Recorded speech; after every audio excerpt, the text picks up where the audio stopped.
Ano ba yung mga major na accomplishments na nagawa ng isang Ngayon, dating mayor? yung mga farm to market road, Ayun.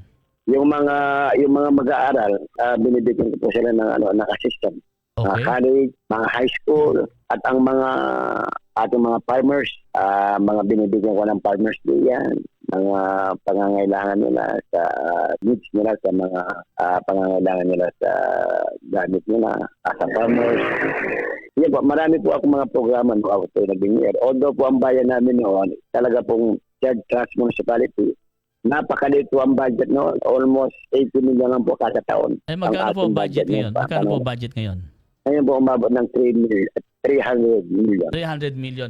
Yan po ba ay... Yes, within that 23 years po, lumaki na po unti-unti yung ira namin. Dahil lumalaki po yung aming populasyon, medyo lumalaki rin ang revenue tax. Kaya po ay tuloy-tuloy po ang pag-i-increase ng aming revenue tax. Kaya hanggang ngayon po, within that 20 years na get, ang aming pong ira, internal revenue allotment from national, umabot na pong 300 million as of today. Okay, bigyan niyo ako ng impormasyon, Vice, kung bakit nagsulputan ang operasyon ng Pogo diyan po sa Bamban. Alam po, ang Pogo po, hindi po yan, bawal. Opo. Legal po yun, di ba? Yun Opo. po illegal. Mhm. Kaya, yun po, ang pagkaalam po natin, sa buong Pilipinas, marami pong Pogo. Yan po ay nagbibigay po ng magandang revenue tax at magandang trabaho sa mga kababayan namin.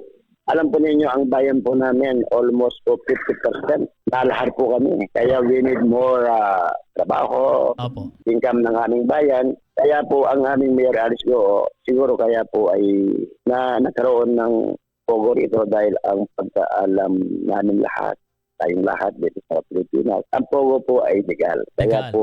Kaya po namin binigyan ng resolution no objection po yung sungwang terminology. Opo. Because as far as I know, pinit talaga trabaho ng mga kababayan ko at ang revenue tax at nagkaroon naman po ng trabaho ng aming kababayan, yung mga housekeeping.